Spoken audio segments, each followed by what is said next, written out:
mes ateliers, ou dans notre atelier, on a discuté de la mise en œuvre et du suivi des futurs objectifs, qui sont en fait deux questions, mais bien sûr étroitement liées. Et on a eu des débats très riches, très différents aussi d'un atelier à l'autre, et j'étais radicale et j'ai retenu 4 idées. Alors tout d'abord, il y a eu consensus dans les deux ateliers sur le besoin de renforcer les capacités des pays des capacités statistiques des pays et de penser le suivi dès le début pour le nouvel cadre, ce qui n'était pas forcément le cas lors des précédentes OMD, des OMD actuelles. Donc cette question est tout à fait fondamentale, mais peut-être une petite qualification tout d'abord. Aujourd'hui, on ne peut pas tout mesurer parce que bon, les capacités ne sont pas là, parce qu'il y a de nouvelles problématiques qui ont apparu. Ça ne veut pas dire qu'il ne faut pas d'objectifs pour ces sujets-là et qu'il ne faut pas non plus se limiter aux objectifs quantitatifs, même si on parle beaucoup de statistiques dans ce résumé. Et donc, améliorer les capacités statistiques des pays, qu'est-ce que ça permet de faire? D'une part, tout d'abord faire un bilan, où est-ce qu'on en est?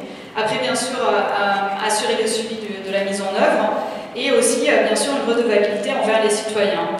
Et donc, deux autres grandes idées qui ont découlé de ça, c'est d'une part qu'il faut assurer la fiabilité des données. Il y a toujours un risque de politisation des statistiques.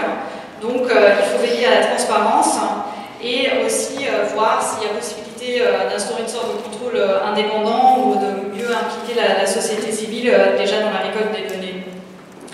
Autre grande idée, c'est, même si les statistiques vont être relevées surtout au niveau des pays, où est-ce que se situe quel est le meilleur niveau pour faire le suivi?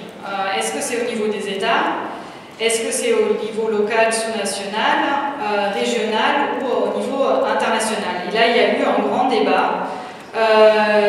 Et donc, voilà, une crainte, c'était de ne pas dédouaner les États, qui restent quand même les premiers responsables de la mise en œuvre. Mais il y avait aussi la crainte qu'il y a des objectifs qui par nature, sont des objectifs globaux comme le changement climatique ou la lutte contre le changement climatique, où il faut par exemple un suivi au niveau international. Et là, la grande question, c'est qui fait ce suivi au niveau international? On a par exemple mentionné l'exemple du GIEC, on a parlé voilà, de différentes possibilités d'un suivi indépendant, entre guillemets. Et peut-être ici encore une qualification par rapport au suivi, parce que souvent quand on parle de suivi, on est déjà dans la mise en œuvre.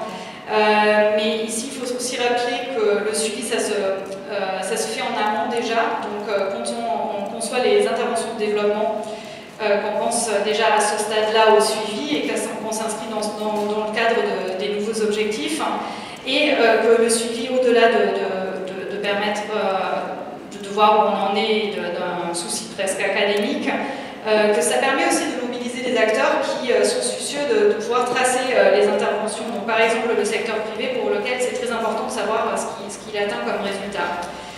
Alors, quatrième grande idée, c'est plus par rapport à la mise en œuvre. Comment est-ce que, et ça c'est une discussion qui, je pense qu'il y a aussi lieu dans d'autres ateliers, c'est l'appropriation par les pays et la responsabilisation de chaque État. Et on a évoqué plusieurs pistes de solutions. Une, c'est plutôt la priorisation au niveau des États des différents objectifs. L'autre, mais ce n'est pas des solutions exclusives, l'autre, ça serait un cadre plus sophistiqué avec des objectifs finaux, des objectifs d'appui, de moyens et des facilitateurs qui pourront être déclinés au niveau des pays. Alors, pour conclure, ce qui était très important pour nous, c'était sur ce point, sur la mise en œuvre, c'est de quand même souligner qu'il est important de ne pas rester au plus petit dénominateur commun en ce qui concerne les objectifs globaux communs. Et l'autre, c'est de permettre une vraie avancée, c'était une faiblesse des OMD actuels, de vraiment progresser dans la lutte contre l'extrême pauvreté et notamment atteindre le quintile le plus pauvre. Merci.